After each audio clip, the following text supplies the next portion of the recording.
The legal loophole: Marco didn't just handle Daniel's legal affairs. He gained Daniel's full trust.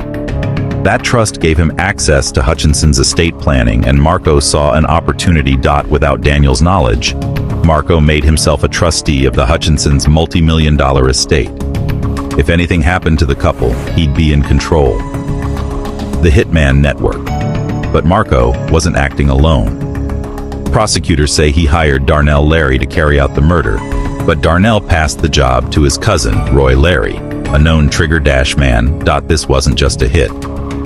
It was an organized, cold-blooded conspiracy. Darnell and another accomplice, Angelo Raptopoulos, would later plead guilty to their roles in the scheme. Their testimony painted a chilling picture of a calculated murder-for-hire plot, with Marco pulling the strings from behind his desk. The day of the murder, it was just another day for Daniel and his wife, Marisa. They sat in their SUV outside the jewelry store, unaware that death was seconds away. Suddenly, shots rang out. Daniel was hit multiple times. Marisa survived barely. Covered in blood, she watched helplessly as her husband slumped in the driver's seat.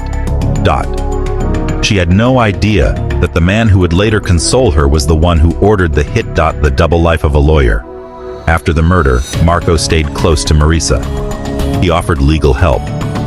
He assured her the killers would be found. All the while, he was counting on a future where she too would be dead, and he would control millions. Marisa would later testify that Hutchinson kept large amounts of unreported cash hidden with Marco. She also revealed how Marco manipulated her trust, pretending to be her support system, even giving her financial advice. The trial. The case exploded in the media. Headlines called it a betrayal of blood. In an 8-day trial, Assistant Prosecutor John Skrzynski laid out the chilling evidence: forged trust documents, digital trails, witness testimonies. The jury listened to how Marco wrote himself into the will, then plotted the murders, all for greed. Justice delivered. In May 2024, both Marco Bisbikis and Roy Larry were found guilty of first-degree premeditated murder, conspiracy to commit murder, and felony firearm charges. They now await sentencing, but no amount of prison time will bring Daniel back. What makes this crime so disturbing isn't just the murder. It's the betrayal, the manipulation, the cold calculation from someone Daniel believed was his friend. In the end, trust killed Hutch. The unsuspecting victim. Daniel wasn't just a businessman, he was a family man. He sponsored local events, helped ex-convicts find jobs, and gave back to the community that built him. But kindness doesn't protect you from calculated evil. And while Daniel celebrated his growing empire, Marco was making silent moves in the background, like a vulture circling its prey. Investigators would later discover internet searches made by Marco in the weeks before the murder: luxury properties, offshore accounts, and even expensive yachts. He was already dreaming about spending Daniel's blood money. The botched aftermath. Despite being the mastermind, Marco made one fatal mistake. He stayed too involved. He called Marisa too often, attended Hutch's funeral, even contacted police to check on the case. But something about his behavior raised eyebrows, especially when investigators looked into the Hutchinsons' trust documents and saw his name.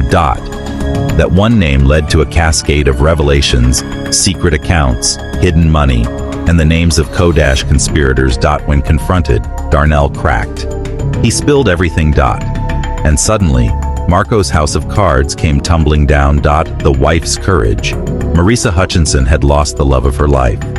She was grieving, traumatized, but determined to speak the truth. And she did. In court, in front of the very man who orchestrated her husband's murder, Marisa told the world what really happened. He sat across from me. He hugged me. He told me he'd find Dan's killer. And all this time, he was the killer. Her bravery stunned the jury. Her testimony was the nail in the coffin. The conspirators' turn. Darnell Larry and Angelo Raptopoulos had a choice: go down with Marco or tell the truth. They chose to talk. Their testimonies painted a dark web of manipulation: how Marco lured them with promises of money, how he detailed the hit, how he cleaned up afterward. Darnell, courtroom voiceover. Marco said it'd be quick, in and out. Dan wouldn't even see it coming. But Dan did see it coming at the last second. Enough to try shielding Marissa. Enough to die fighting. The verdict, on May 23, 2024, after 8 tense days in court, the jury returned their verdict. Guilty on all counts. We find the defendant, Marco Bisbikis, guilty of first-degree premeditated murder, guilty of conspiracy, guilty of assault, guilty of firearm charges. The legacy of Daniel. Though Daniel Hutchinson's life was cut short, his legacy lives on through his wife, through his family, and through every life he touched. His store remains open, now managed by Marissa, who vows to keep his dream alive. But let his story also be a warning that sometimes the deadliest threat is the one who calls himself a friend. Would you like me to write Hindi narration for this script as well, or provide thumbnail text and visual prompt based on this scene expansion?